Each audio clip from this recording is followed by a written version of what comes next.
우리 시간 말씀 봉독하는 시간입니다. 우리 마가복음 8장 11절에서 21절까지의 말씀 저와 여러분이 한 절씩 교독하시고 마지막 21절은 합독해 보도록 하겠습니다.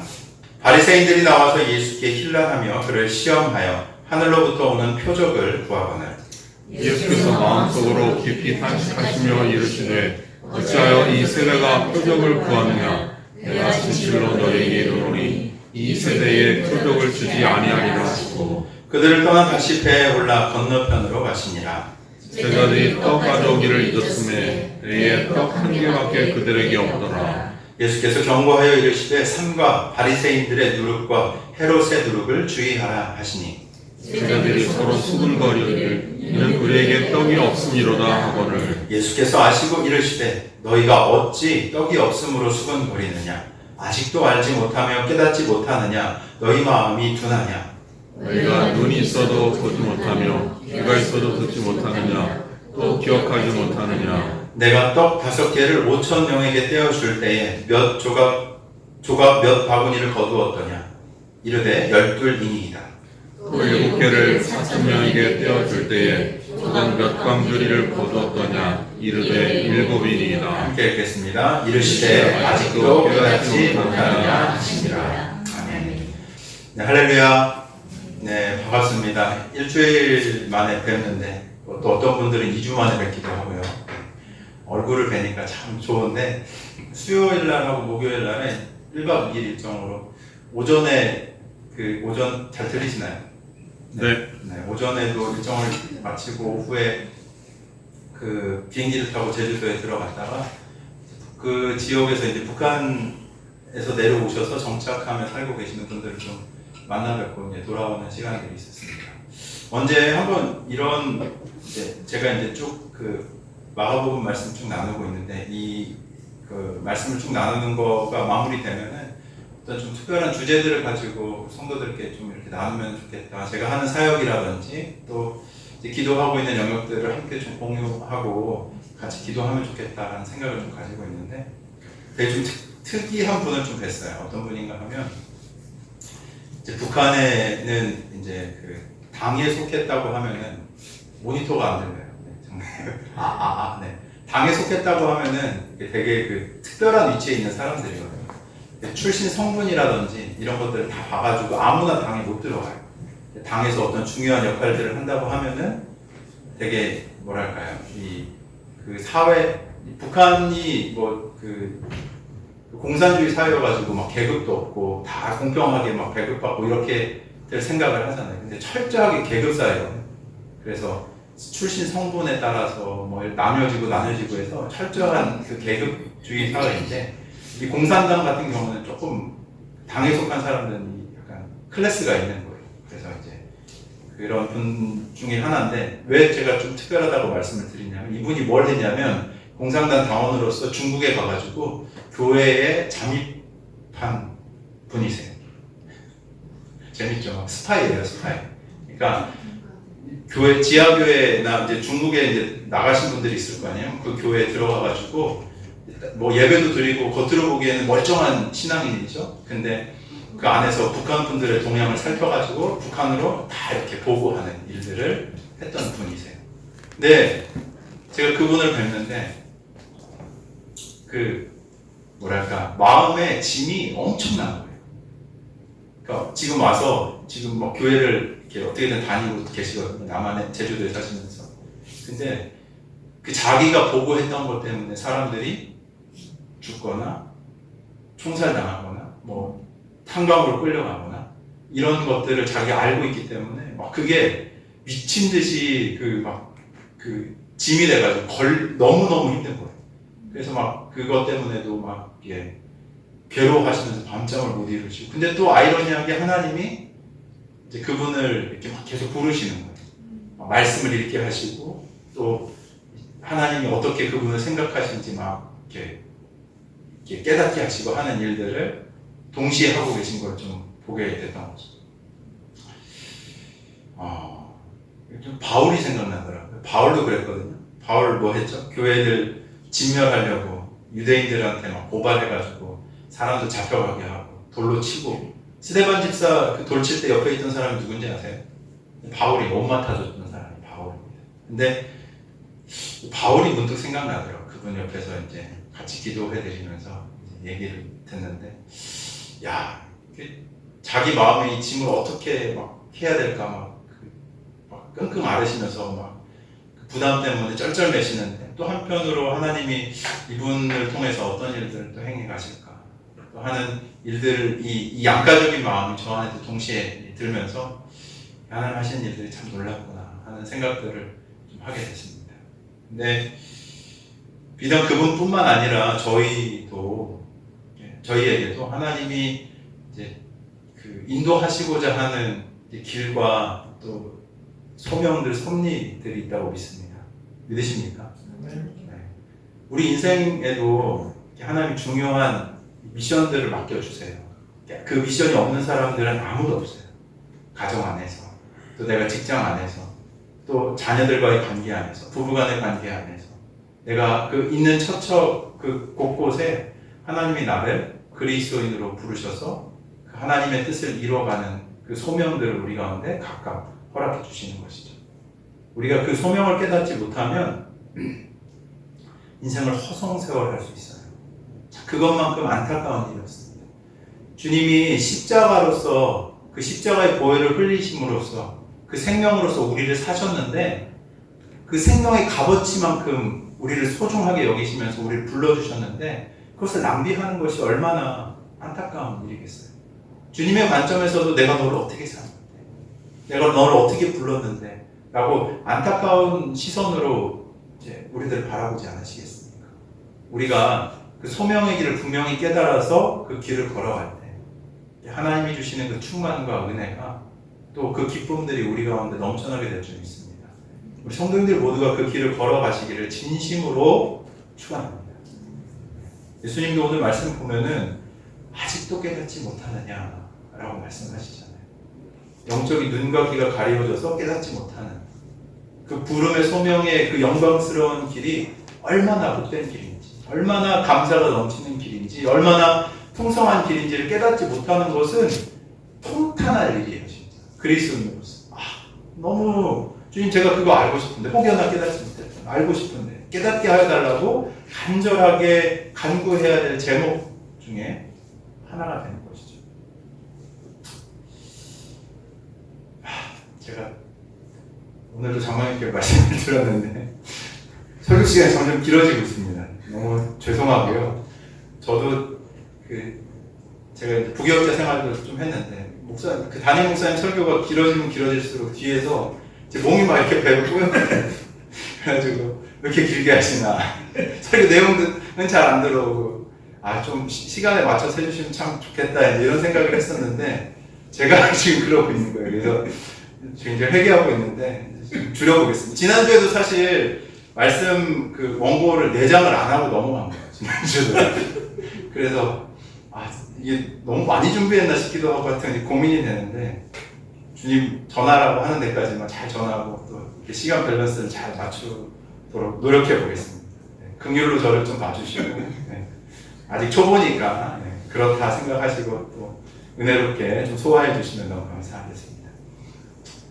우리 삶에서 종종 눈으로 직접 봐야 된다라는 마음이 들 때가 있습니다. 하나님께서 함께 하시는 게 의심이 될 때 정말 계시다면 증거를 보여주세요 라고 하나님께 요구하기도 하죠. 반대로 어떤 때는 분명히 하나님의 도우심을 여러 번 경험하였음에도 불구하고 금방 잊어버려서 불안과 의심에 빠지는 경우들을 종종 보게 됩니다. 인간의 연약한 기억과 또 믿음의 부족이 반복되는 상황인 거죠. 우스갯소리로 어떤 분들은 안경을 쓰고 나서 내 안경 어디 있지 하면서 막 찾으러 다니는 분들도 계시고요. 어떤 분은 전화를 걸어놓고 내가 누구한테 전화 걸었지 전화 건 사람한테 물어보시는 경우들도 있더라고요. 건방증, 그런 걸 자주 잃어버리죠. 이처럼 기억해야 할 것을 잃어버리는 일은 일상에도 되게 흔합니다. 근데 문제는 무엇인가 하면 신앙의 삶에서도 이런 일이 나타난다는 거죠. 오늘 우리가 살펴볼 마가복음 8장 11절에서 21절에도 그러한 모습이 아주 잘 나타납니다. 오늘 본문을 살펴보면 이러한 상황에서 우리가 무엇을 기억하고 또한 실천해야 하는지를 발견해야 할 필요가 있습니다. 10절을 보면 그 예수님과 제자들이 달마누다 지방으로 가셨다라고 10절 없어요. 11절부터였어. 성경책 보시면 10절에 예수님 어디로 이동하셨는가 하면 달마누다 지방으로 이동하셨다 기록합니다. 이 달마누다는 성경에서 찾아보면 이 마가복음 8장 10절에 여기에 한 곳에만 언급되는 지역이에요. 이 정확한 위치는 고고학적으로 확인되지 않았지만 갈릴리 호수 서쪽 연안, 특별히 막달라 근처였을 가능성이 높다라고 추정합니다. 이제 병행되는 본문, 이제 그 복음서에 보면은 한 사건을 다른 관점으로 이렇게 같이 기록하고 있는 부분들이 있잖아요. 이제 마태복음 15장 39절에 이제 여절에 오늘 그 내용이 같이 기록되어 있는데 동일한 곳을 달마누다라고 기록하지 않고 막달라 지경이라고 기록하고 있습니다. 그런 것을 함께 묶어서 좀 보게 되면은 이 달마누다는 이 막달라 같은 지명일 수 있고요. 지금은 옛날의 지명이 잘 기억나지 않아서 이제 뭐 한 가지만 살아남은 경우들도 있잖아요. 그래서 막달라랑 같은 지명이거나 아니면은 이 막달라 지역에 있는 작은 어떤 지역으로 이제 보기도 합니다. 그러니까 이 내용을 제가 왜 굳이 언급드리냐면 조금 더 쉽게 설명해 보면 지난 시간까지 예수님께서 이방인 지역인 어디 지역이죠? 데가볼리 지역에서 사역하신 이후에 다시 이제 유대인 중심의 지역, 이 막달라, 달마누다 지역으로 들어오셨다는 것을 지금 기록하고 있는 거죠. 오늘 본문을 살펴보면 이 예수님의 이 시대에 이 바리새인들은 뭐라고 얘기하냐면 표적을 보여달라고 지금 요구하고 있습니다. 그리고 예수님의 제자들은 우리가 방금 읽었듯이 방금 일어났던 기적, 얼마 전에 일어났던 기적의 의미조차 깨닫지 못하고 있는 것을 오늘 본문에서 보게 되죠. 예수님은 그들에게 한숨을 내쉬며 그 세대의 불신앙을 탄식하셨고 제자들에게는 뭐라고 얘기하시냐면 깨닫지 못하느냐라고 안타깝게 물으십니다. 이 본문을 통해서 우리는 두 부류의 영적인 문제들을 좀 발견할 수 있습니다. 첫 번째로는 하나님을 시험하듯이 증거만을 요구하는 믿음 없음. 이게 하나님 시험하는 거예요. 믿음 없는 것. 다른 하나는 보고도 듣고도 영적으로 둔감해져서 금세 잃어버리는 연약한 믿음. 이 두 가지가 발견되어지는 거죠. 예수님께서는 이런 문제를 책망하시면서 하나님 나라의 백성에게 필요한 바른 태도를 가르쳐주고 계십니다. 특별히 이 이야기를 통해서 마가복음 누구한테 쓰여졌다고 여러 차례 말씀드렸죠? 네, 로마 지역에 있는 이방인 성도들을 박해받고 있는 성도들을 위해서 기록됐다고 말씀드렸습니다. 이 성도들에게도 동일한 좀 교훈들을 주는 부분들이 있어요. 처음 이 박해받던 시기에 믿음을 갖고 있었던 이 초기 이방인 신도들은 이제 로마 근교에 살고 있는 신도들은 어떤 공격들이 있었냐면 유대교 전통에 익숙하지 않겠죠, 당연히. 그래서 이제 마가복음을 봐도 유대교의 어떤 전통들을 더 자세하게 디테일하게 설명하는 부분들을 우리가 여러 차례 살펴봤잖아요. 그런 전통에 익숙하지 않았기 때문에 뭐냐면 그 지역에도 유대인의 배경으로서 믿음을 갖고 있는 성도들이 있었어요. 그들이 이방인 성도들을 공격했던 거죠. 그리고 또 로마, 아시는 것처럼 로마의 폭정과 박해 속에서 그 이방인 성도들이 살아가야만 했습니다. 이런 핍박 속에서 어떤 얘기를 듣는가 하면, 야, 니네가 믿는 것이 참이라면 그 증거를 보여줘봐. 그 표적을 좀 보여줘봐. 라고 조롱을 당하죠. 또 더하여서 니네가 믿는 거 그거 진짜가 아니라 차라리 보이는 것, 세상을 믿어. 라는 메시지들을 들으면서 살았던 것이 이 편지를 받았던 성도들의 상황이었습니다. 이런 상황에서 이 말씀을 우리가 좀 보면 분명한 메시지를 담고 있는 거죠. 하나님 나라는 바리새인들이 기대하던 어떤 식의 보여지는 증거로 세워지는 나라가 아니라는 것. 헤롯과 로마의 거대해 보이는 세상의 권력으로 이루어지는 나라가 아니라는 거. 중요한 교훈을 우리에게 던집니다. 오히려 어때요? 하나님 나라는 어떻게 세워져 갑니까? 어떤 이해되지 않는 상황이라고 할지라도 믿음의 눈으로서 예수님을 알아보고 따르는 제자들. 기억나시죠? 오병이어 7병이요. 그게 상식적인 일로 나타날 수 있는 겁니까? 아니에요. 믿음의 눈으로 바라보지 못하면 해석되지 않는 일들을 반복적으로 경험한 자들을 통해서 하나님의 나라가 어떻게 돼요? 확장되어져 가는 거예요. 우리의 마인셋이 바뀌지 않으면 하나님 나라를 이해할 수 없어요. 그냥 세상과 덧지어서 살아가면서 이것도 그렇고 이것도 그렇고 하면서 적당하게 버무려 살아가다 보면 진짜 믿음이 무엇인지 혼탁해져서 계속 까먹거나 아니면 그 혼란함 가운데 빠져서 진짜 믿음의 길을 잃어버리는 안타까운 일들이 나타날 수 있게 된다는 것이죠. 오늘날 우리에게도 이 본문은 동일한 도전을 줍니다.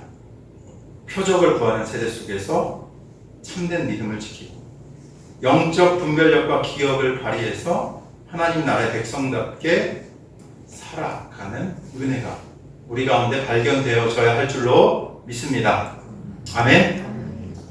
11절에서 13절을 보면 예수님께서 수많은 병자를 고치시고 오병이어와 칠병이어의 기적까지 행하시자 이런 소문을 들은 누가 찾아와요? 누가 찾아옵니까? 바리새인들이 예수님을 찾아옵니다. 그들은 뭐라고 요구하냐면 하늘로부터 오는 표적을 누구한테? 우리들한테 보여라 라고 얘기하죠. 예수님께 요구하는 거예요. 그 보면 이 마가복음 8장 11절은 그 모습을 뭐라고 기록하냐면 바리새인들이 나와서 예수를 뭐요? 힐난하고 뭐요? 시험했다라고 기록합니다. 힐난은 뭐예요? 네, 비난하려고 이 시비 거는 거예요. 힐난. 그 다음에 시험은 뭐예요?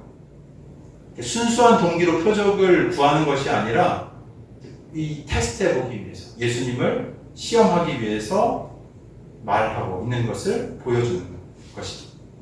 바리새인들은 이미 예수님께 어떤 마음이 있었는가 하면 적대적인 마음을 품고 마치 자신들이 재판관인 양 예수님께 기적의 증명을 지금 요구하고 있는 겁니다.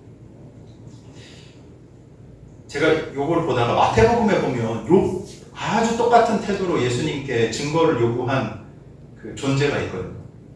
마태복음 초반부에 나오는데 하나님의 아들이라면 네가 이렇게 해라. 하나님의 아들이라면 이런 증거를 보여줘.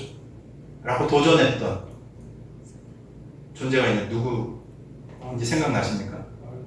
맞아요. 예수님이 광야에서 금식하실 때 찾아오죠. 마귀가 찾아서 어떻게 해? 네가 하나님의 아들이거든. 네가 하나님의 아들이거든 이런 증거를 보여봐. 라고 똑같은 자세로 했던 존재가 누구인가 하면 마귀. 재밌죠? 오늘 이 바리새인들의 요구를 보면은 그 마귀가 요구했던 그것과 크게 다르지 않은 것을 보게 됩니다. 당신이 하나님의 아들이라면 하늘에서 내려오는 특별한 표적을 보여봐라 라고 시험하고 있는 것이죠. 그들 요구에 대해서 예수님께서 어떻게 반응하시죠? 12절 함께 읽어볼까요? 시작. 예수께서 마음속으로 깊이 탄식하시니 어찌하여 이 세대가 표적을 구하느냐? 내가 진실로 너희에게 이르노니 이 세대에 표적을 주지 아니하리라 하시고.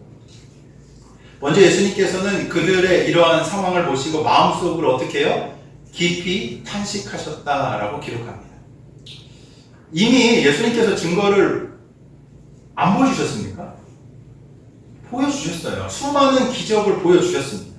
그 증언들이 차고 넘치는 때예요. 그죠? 오병이어의 기적 몇 명이 먹었습니까? 네? 5,000명. 칠병이어의 기적 몇 명이 먹었어요? 네. 그것만 해도 9,000명인데 당시에 성인 남자만 따졌으니까 그 최소한 잡아도 수만 명이 되는 거예요. 수만 명이 되는 그 기적을 경험한 사람들이 살아있는 거예요. 그 주변에 있었던 거예요.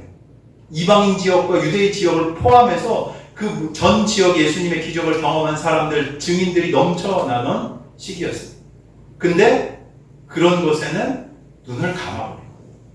냉소함으로, 불신함으로 예수님께 찾아와서 공격하는 그들을 보시면서 어찌하여 이 세대가 표적을 구하느냐라고 지금 탄식하고 계신 거예요. 그리고 단호하게 선언하시죠. 내가 진실로 너희에게 이르노니 이 세대에 표적을 주지 아니하리라 라고 말씀하신 뒤에 그들을 떠나서 배 타고 호수 건너편으로 이동해 가십니다. 표적을 구하는 그들의 요구에 어떻게 하시는 거죠? 아예 응답하지 않고 자리를 그냥 떠버리신 거예요. 예수님께서 그냥 보여주셨으면 어땠을까? 야, 그래, 이거 봐라! 하고 보여주셨으면 어땠을까? 근데 그렇게 일말의 여지를 주지 않고 하지 않으시고 바로 건너가신 것이죠. 왜 그렇게까지 그들에게 단호하게 거절하신 걸까요? 예수님 무엇을 하시냐면 그들의 마음의 중심에 뭐가 있는지를 보고 아셨기 때문에, 그들의 중심에 뭐가 있는지를 보고 아셨기 때문에 그렇게 단호하게 거절하시고 떠나가신 거죠. 그들의 중심에 뭐가 있는 거예요? 하나님을, 자신을 시험하고자 하는 마음. 그것만이 아니라 그것에 더하여 하나님을 믿지 않는 불신앙이 그 중심 가운데 있었던 것이죠. 기적을 일으키는 거 예수님한테 어려운 일입니까? 지금까지 예수님의 여정을 봤을 때 어려운 일이었어요? 말씀하신 대로 이루어집니다. 어려운 일이 아니었어요. 전혀 어려운 일이 아니었지만 믿음 없이 기적만을 쫓으며 증거들을 구하는 그들의 마음속에 어떠한, 내가 기적을 보여줘도 어떠한 변화의 여지도 있겠다 없겠다? 없겠구나. 내가 기적을 보여줘도 이들은 이것을 믿을 만한 지금 마음의 태도와 자세가 되어 있지 않구나라는 것을 보셨기 때문이에요. 하실 수 있어요. 근데 그렇게 하지 않으신 이유가 드러나는 것이죠. 성경에서 기적은 단순한 눈요기가 아니라 표적. 이 표적 영어로 하면 뭔지 아세요? 사인이에요, 사인. 사인할 때 우리가 뭐 이거 할 때 사인이고, 표지판도 사인입니다. 스톱 사인, 그죠? 뭐 오른쪽으로 가라 사인. 뭐 그런 사인이 바로 이 표적입니다. 표적은 기적 그 자체라기보다는 그 기적이라는 의미, 즉 하나님께서 함께 하신다는 영적인 표시. 그러니까 뭐가 여기에 있다라고 할 때 그 표지판이 있잖아요. 그 영적인 표시에 초점이 있는 게 바로 이 표적이라는 거예요. 기적이라는 겁니다. 예수님의 기적은 병자들을 불쌍히 여겨 고쳐주시는 긍휼의 맥락에서 일어났어요. 그 기적을 보는 사람들이 누구를 믿도록? 긍휼히 여기셔서 이들을 고치시는 하나님을 믿도록 하는 일들이 기적에 있었던 것이죠. 근데 오늘 등장하는 바리새인들은 이미 어떻게 해요? 마음의 상태가 완악한 거예요. 받아들일 만한 여지가 전혀 없는 거죠. 예수님을 받아들일 만한 생각이 전혀 없었기 때문에 이런 이들에게 아무리 놀라운 기적을 보여주더라도 그게 표적이 사인이 되지 못하는 거예요. 그게 하나님이 계시다는 증거가 되지 못하는 거예요. 다시 말해서 보여줘도 깨닫지 못하니 예수님께서는 기적을 행하실 필요가 있었다 없었다? 없었던 거예요. 아이러니하죠. 예수님의 이 거절은 바리새인들에 대한 심판의 선언이기도 합니다. 마태복음 16장 4절을 보면 예수님께서는 뭐라고 얘기하시냐면 악하고 음란한 세대가 표적을 구한다 라고 책망하십니다. 여기서 악하고 음란한 세대를 풀어보면 무슨 뜻인가 하면 하나님에 대한 신실함이 없다라는 뜻이에요. 뭐라고요? 어떤 세대가? 악하고 음란한 세대. 신실함이 뭔지 아세요? 신실함. 성경에서 자꾸 나오니까 그냥 아유 성경에 쓰는 말인가 보다 우리가 일반적으로 생각할 수 있는데 신실함이 뭔지 아세요? 신실함. faithful이거든요. 영어로 하면. 신실함 뭔가 하면은 믿을만한 거예요. 믿을만한 거 어떤 사람 믿을만해요? 오늘 이 말했다 내일 저 말하는 사람 믿을만합니까? 어때요? 믿을만해요? 믿을만한 게 뭐냐? 페이스풀이 뭐냐? 신실함이 뭐냐? 변하지 않는 거예요. 변하지 않는 믿음의 굳건함이 있는 것을 뭐라고 얘기하냐면 신실함이라고 얘기합니다. 겉으로 보면은 이 바리새인들 굉장히 경건해 보이잖아요. 제가 전에도 바리새인들 어떤 일 하는지 나눴던 기억이 있는데 겉으로 보면 굉장히 경건하거든요. 근데 마음은 뭔가 하면 하나님을 신뢰하지 않고 자기들의 잣대로 메시아를 판단하려 드는 교만으로 가득 찬 사람들이 바로 이 바리새인들이었다는 거죠. 그래서 예수님은 이 표적을 구하는 세대 자체를 지금 꾸짖고 계신 겁니다. 우리도 분명하게 기억해야 될 필요가 있어요. 하나님은 시험받는 분이 아니십니다. 아멘이십니까? 우리의 조건부 요구에 따라 하나님을 움직일 수 있다라고 혹시 생각하신다면 착각이세요. 참된 신앙은 하나님의 말씀과 예수님이 이미 행하신 그 사역을 있는 그대로 받아들이고 그 사실을 믿는 것이 바로 참된 신앙입니다. 아멘이십니까? 믿는 거예요. 하나님이 하신 사역과 예수님이 우리 가운데 말씀하시고 전하고 계신 그것을 있는 그대로 받아들이고 믿는 것. 그게 신앙인의 자세. 우리 신앙생활을 돌아볼 때 혹시 바리새인들처럼 표정만 쫓는 신앙의 모습은 없는지 돌아보아야 할 필요가 있습니다. 기도 응답이나 특별한 체험만을 추구하면서 하나님의 말씀에 순종하고자 하는 마음이 없다면 뭐예요? 지금 바리새인들이 표적을 구하는 것하고 본질적으로 같다 다르다? 같은 거예요. 믿음이 없이 이거 들어주시면은 맞고 아니면 아니고 아니라는 거예요. 하나님 살아계시면 이것부터 해결해 주세요 라고 하나님께 조건을 걸죠. 눈에 보이는 것만 의존하는 태도로 결코 하나님의 나라를 볼 수 없습니다. 오히려 주님께서는 겸손하고 간절한 믿음을 기뻐하는 분이신 줄로 믿으시길 바랍니다. 그 자세가 있을 때 하나님의 나라 되게 한 끗의 차이예요. 한 끗의 차이. 그죠? 무엇을 먼저 하는가? 어떤 마음의 자세와 태도를 가지고 하나님께 나아가느냐의 차이인데 그게 너무나도 큰 차이를 만들어낸다는 거죠.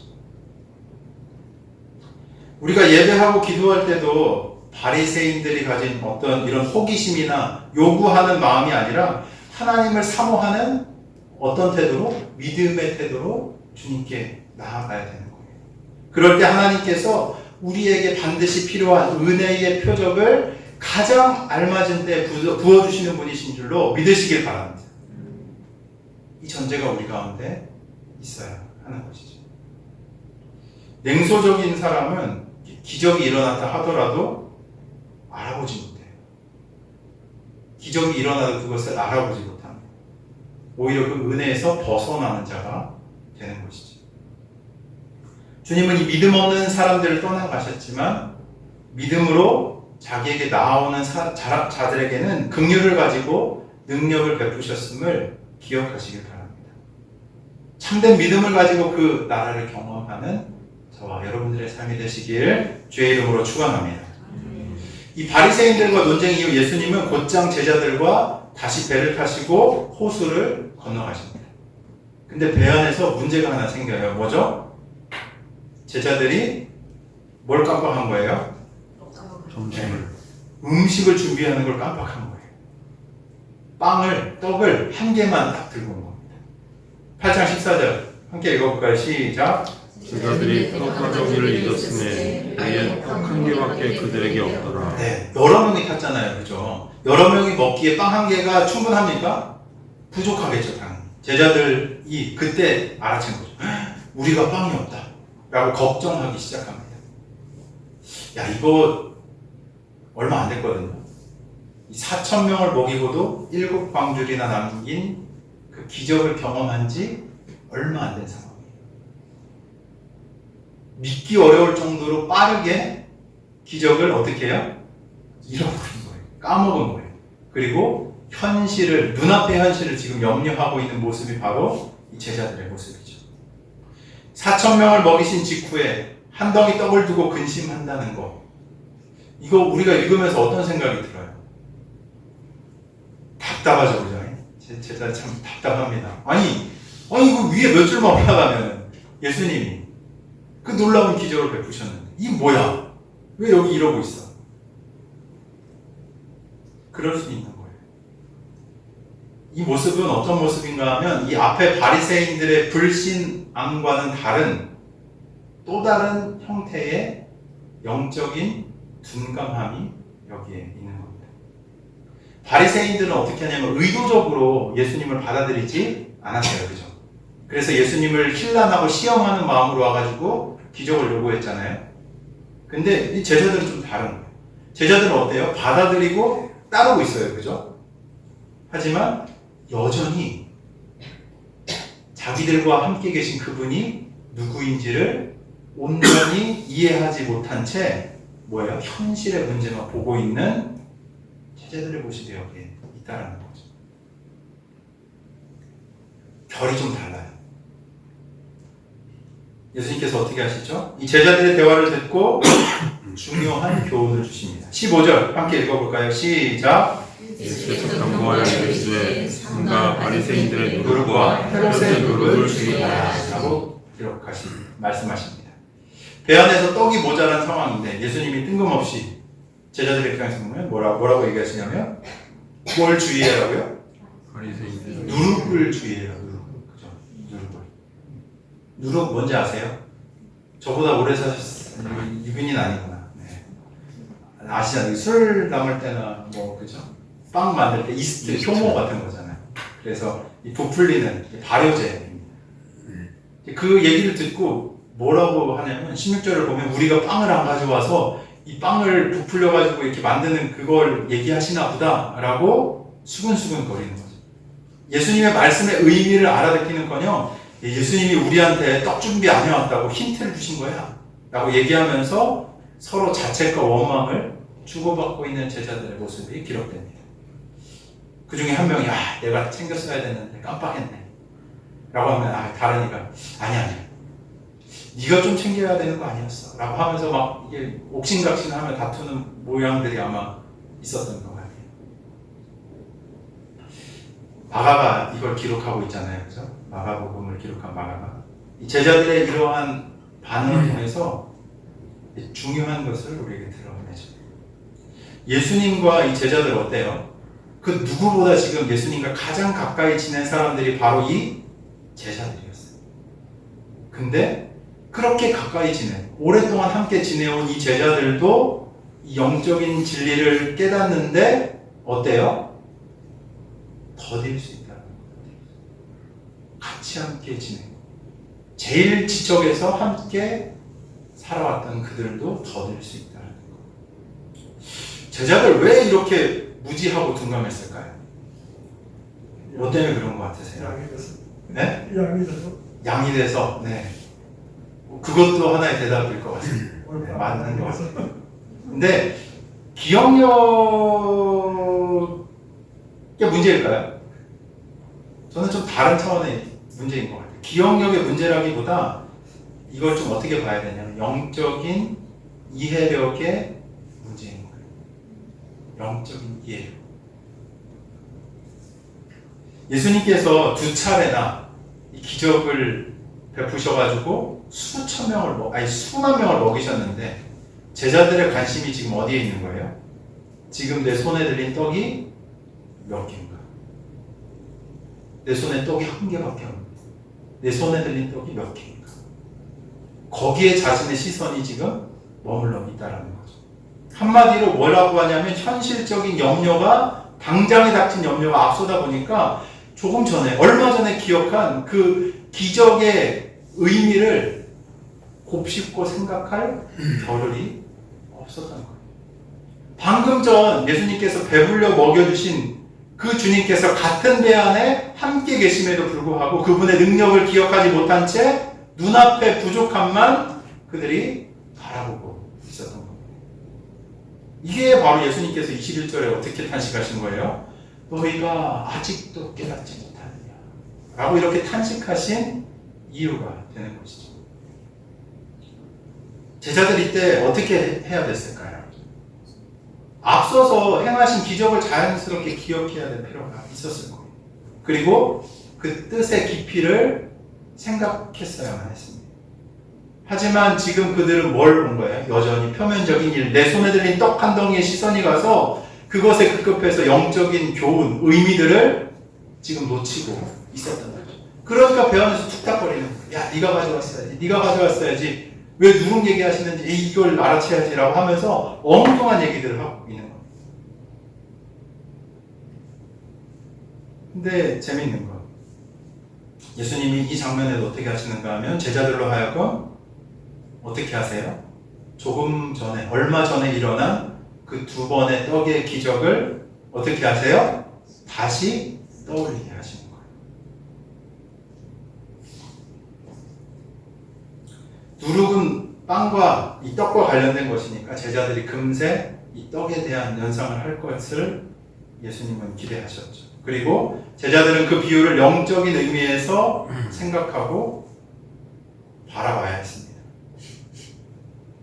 근데 안타깝게도 떡이 없다는 현실의 문제로 돌아갔던 거죠. 예수님께서 차근차근 질문을 다시 던져주세요. 19절, 20절에 보면 예수님은 차례대로 물으시죠. 내가 5,000명을 떡 5개를 먹였을 때에 남은 조각 몇 바구니였느냐? 제자들이 어떻게 대답해요? 12이었습니다.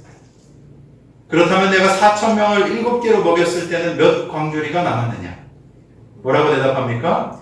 7이었습니다. 라고 답하죠. 제자들도 그 사실을 어떻게 해요? 기억했나요? 못했나요? 기억하고 있었어요. 그렇다면 내가 4,000명을 7개로 먹였을 때 몇 광주리가 남았느냐라고 얘기할 때 분명하게 기억해서 대답합니다. 근데 중요한 것은 뭔가 하면 그 의미를 깨달았느냐라는 부분인 것이죠.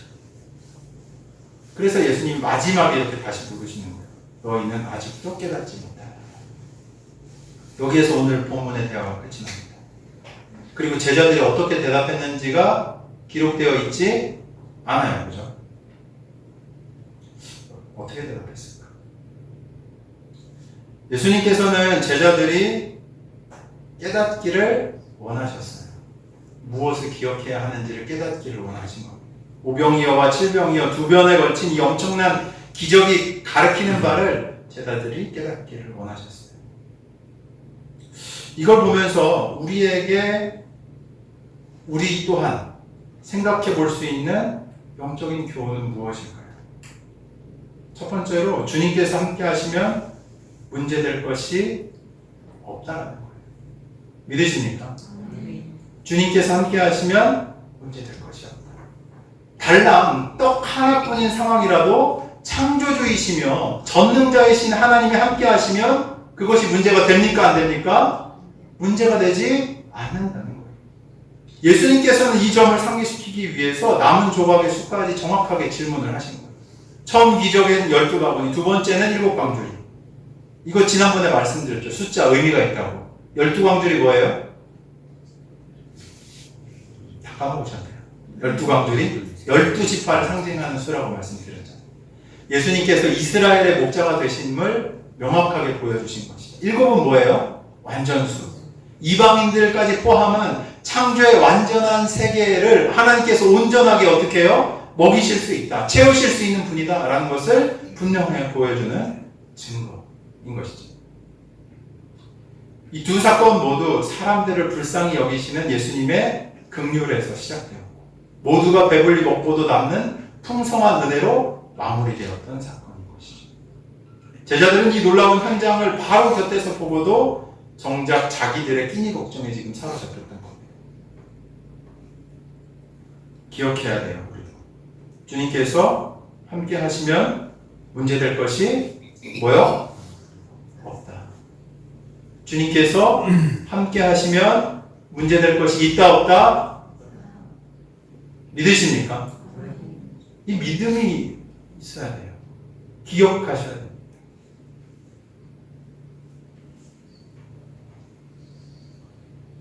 또 한 가지 깨달아야 될 점은 예수님이 떡을 나눠주신 기적을 통해서 자신이 누구이신지를 직접 보여주셨다는 사실입니다.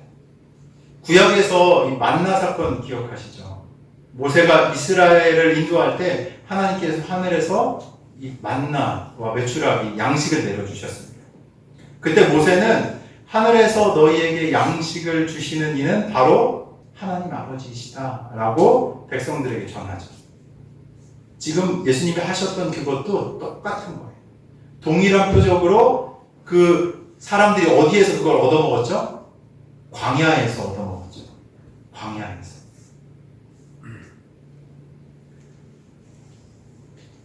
무리를 먹이심으로써 예수님이 내가 어떤 존재인지를 그들에게 보여주신 겁니다.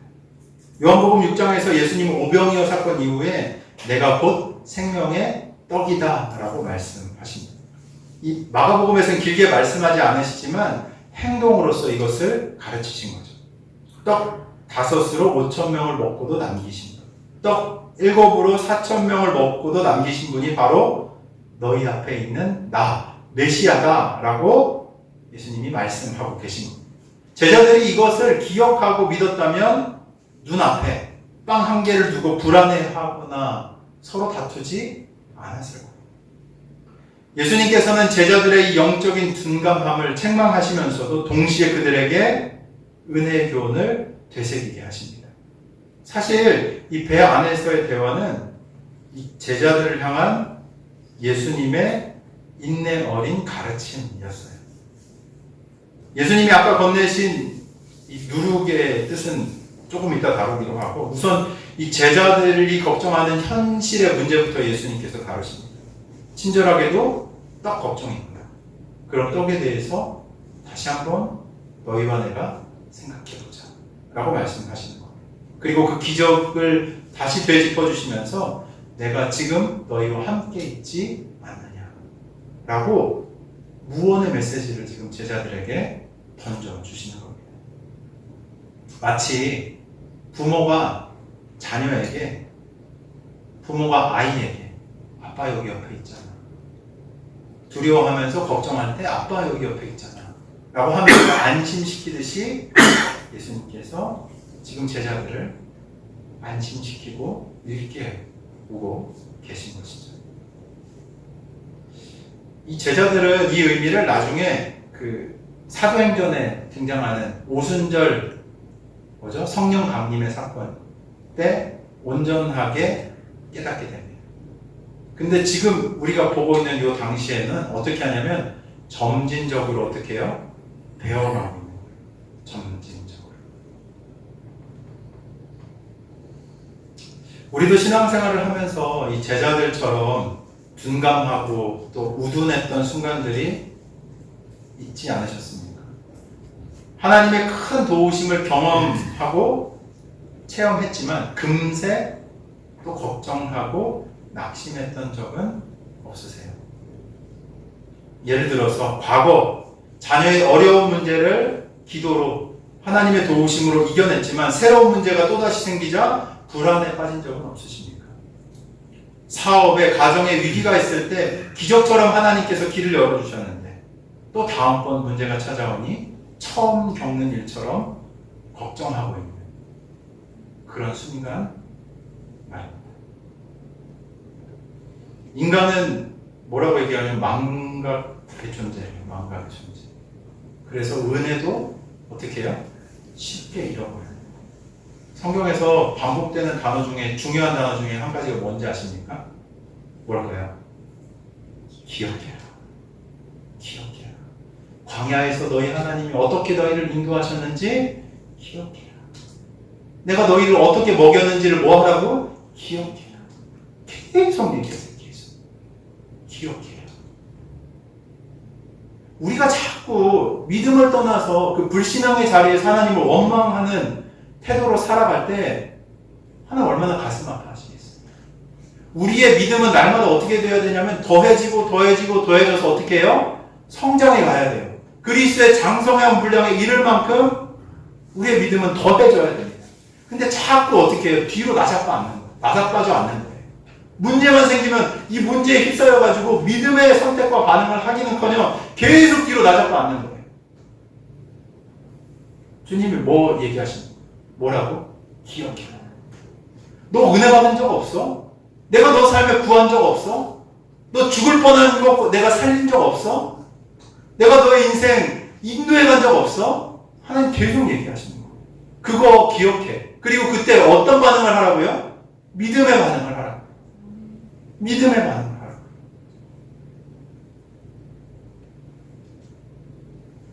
과거에 베푸신 은혜를 기억하는 건 현재 믿음을 지키는 열쇠가 되는 거예요. 뭐라고요? 과거에 베푸신 은혜를 기억하는 건 현재의 믿음을 지키는 뭐라? 열쇠. 기억하셔야 돼요. 지금 믿음이 흔들리고 있다면 내가 과거에 어떤 은혜를 받았는지를 까먹은 거예요. 하나님이 나를 어떻게 지금까지 인도해 오셨는지를 기억하지 못하고 있는 거예요. 여러분 삶에 분명하게 하나님이 베푸셨던 은혜가 있었습니다. 없었나요? 있었어요. 지금 이 자리에 앉아있는 어떤 한 사람이라도 이 은혜를 거부할 수는 없어요. 없었다고 고백할 수 있는 사람은 한 명도 없습니다. 왜냐하면 우리 모두가 지금 예수 그리스도를 뭐요? 구주라고 고백하고 있기 때문이에요.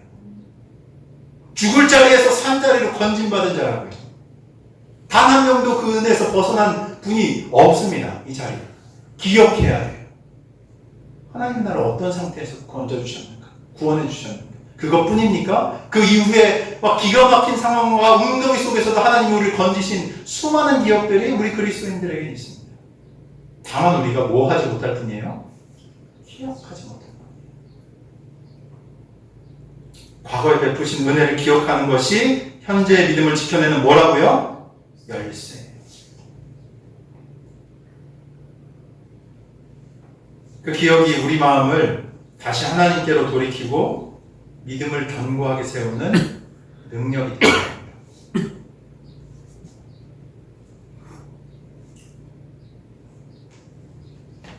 누룽 얘기하면 길어질 것 같은데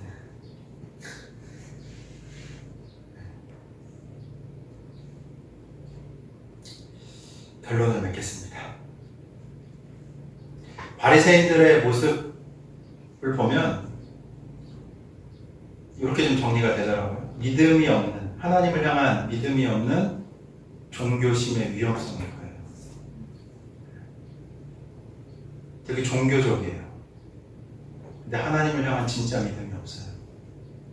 그러니까 오히려 하나님의 사역을 방해하고 회방하고 하나님과 멀어지면 하나님을 대적하는 일들을 하게 되는 걸 보죠. 그 사람들을 통해서 나타나는 모습들이 하나님을 시험하고 자기 방식으로 하나님을 움직이려 하는 교만들이 그 안에 있는 것들을 보게 됩니다. 이런 사람들은 하나님의 나라에 합당하지 않은 존재가 되는 거죠. 우리는 하나님의 주권을 신뢰하면서 이미 주신 계시와 표적들을 겸손하게 받아들이는 믿음이 있어야 할 줄로 믿습니다. 기록된 말씀, 하나님이 우리에게 주셨던 영적인 사인들, 이걸 받아들이고 믿는 믿음이 우리 가운데 있어야 합니다. 이 제자들의 모습에서는 잊어버림과 깨닫지 못하는 연약함을 보는 것이죠. 그러나 동시에 예수님은 그런 제자들 어떻게 합니까? 인내하시고 가르치시는, 사랑으로 그들을 인도하시는 모습을 보게 됩니다. 제자들이 결국 변화되어서 어떻게 되죠? 하나님 나라의 놀라운 일꾼으로 쓰임받는 것을 우리는 이미 알고 있습니다.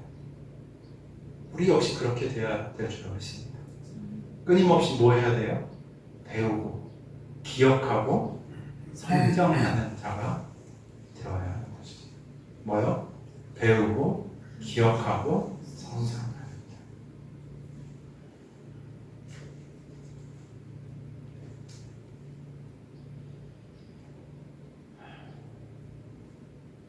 주님은 부족한 제자들을 책망하셨지만 그들을 내치지 않으셨어요. 대신 그들의 굳어진 마음을 풀어주시고 설명해 주셨습니다. 오늘 우리에게도 같은 주님이 함께 일하고 계십니다. 때로는 믿음이 없어서 표적을 구하는 우리 삶의 연약한 모습들이 있기도 하죠. 하지만 주님 그것을 내치지 않으십니다. 용서하시고 다시 말씀으로 우리를 세우시는 분이 바로 우리 아버지 하나님이십니다. 주님은 우리의 굳은 마음을 부드럽게 하시고 우리의 눈을 밝혀주시고 하나님 나라를 보게 하시는 분이 신 줄로 믿으시길 바랍니다. 성령께서 오셔서 그 일들을 하시는 거예요. 주님이신 그분이 우리 가운데 오셔서 우리의 중심 가운데 좌정하셔서 그 일들을 하시는 거예요. 굳어진 우리 마음을 부드럽게 하시고 우리가 기억하지 못하고 있는 그 부분을 다시 생각나게 하시고 우리가 믿음으로 고백해야 될 그것을 우리 입을 통해서 다시 고백하게 하시면서 우리를 점점 더 다듬어가시고 성장케 하시는 일들을 어디에서? 우리 안에서 지금 행하고 계시는 거예요. 우리 공동체 안에서 이 자리 가운데 지금도 행하고 계시는 줄로 믿으시길 바랍니다. 중요한 거는 우리가 그분을 인정하고 그분이 머물라고 하시는 그 자리에 끝까지 남아있는 거예요. 아까 신실한 뭐라고 말씀드렸죠? 믿을만한 거. 믿을만하게 그 자리를 지키고 그 부르신 자리 가운데 서 있을 때 하나님의 이러한 역사가 우리 가운데 나타날 줄로 믿습니다. 믿을만한 자가 돼야 돼요. 왜요? 우리가 그래서 아니에요. 주님이 먼저 믿을만한 분이 되셨기 때문에. 주님이 신실한 분이세요. 믿으십니까? 변함없이 항상 그 자리에 계신 분이 바로 우리 주님이세요. 어느 곳에서 어떤 장소에서 어떤 상황에서 우리가 주님을 부르짖을 때 주님 우리 부르짖음 응답하십니까? 하지 않으십니까? 반드시 응답하세요. 어느 때나 어느 장소에나 주님은 신실하게 그 자리에 계신 분이 바로 우리 주님이십니다. 주님이 그렇기에 우리가 그런 주님을 닮아가야 하는 겁니다. 그 자리 가운데 우리가 머물기 시작합니다. 주님이 있으라고 말씀하신 그곳에 우리가 서 있기 시작할 때 그 놀라운 은혜가 우리 삶 가운데 부어질 줄로 믿으시길 바랍니다. 날마다 말씀과 기도로 하나님과 동행하면 성령께서 그 눈을 점점 더 띄워주시는 겁니다. 묵상하십니까? 원론으로 돌아가네요. 묵상 잘하고 계십니까? 생명의 삶 잘하고 계세요? 아침마다 꿀송이처럼 단 주님의 말씀이 여러분의 영혼을 채우고 계십니까? 그런 영적인 감격과 감동이 없으면 어떻게 우리가 이 세상에서 살아갈 수 있겠어요? 이리저리 왔다 갔다 휩쓸리고 말씀이 주님의 그 살아있는 음성이 우리를 인도하는 경험들을 매일마다 하시는 은혜가 여러분 가운데 있길 주의 이름으로 축원합니다. 그러면 여러분의 삶은 그 영광스러운 하나님의 나라가 무엇인지를 점점 더 알아가기 시작합니다. 저도 몰랐어요. 저도 이 영적인 세계가 있는지 모르고 살아갈 때 그 세속적인 것에 눈이 팔려서 아유 내 손에 떡 한 덩어리밖에 없네 라고 불평하면서 살아왔던 게 저 인생입니다. 근데 주의 나라를 발견하기 시작하면 아무것도 아니에요. 그것은 아무것도 아니라 영광스러운 하나님의 나라가 이미 있는데 영광스러운 하나님의 나라로 부름받은 내가 이 자리에 있는데 하나님이 지금도 나와 함께 하시는데 하나님이 지금도 이 땅을 영광스러운 그분의 백성들과 함께 확장시켜가고 계시는데 내가 어찌 그 과거의 그 아무것도 아닌 그것에 시선이 팔려 살아갈 수 있겠는가? 이런 고백들이 나올 수밖에 없다라는 거예요. 여러분 그 영광을 맛보시는 삶 살아가시길 주의 이름으로 축원합니다. 바꿀 수가 없어요. 맛본 자만이 전할 수 있습니다. 하나님의 그 놀라우심, 하나님의 그 신실하심, 하나님의 그 성실하신 사랑 고백할 수밖에 없어요. 성숙한 제자로 주님을 아는 자로 살아가시는 우리 민들레교회 성도님들 되시길 주의 이름으로 축원합니다.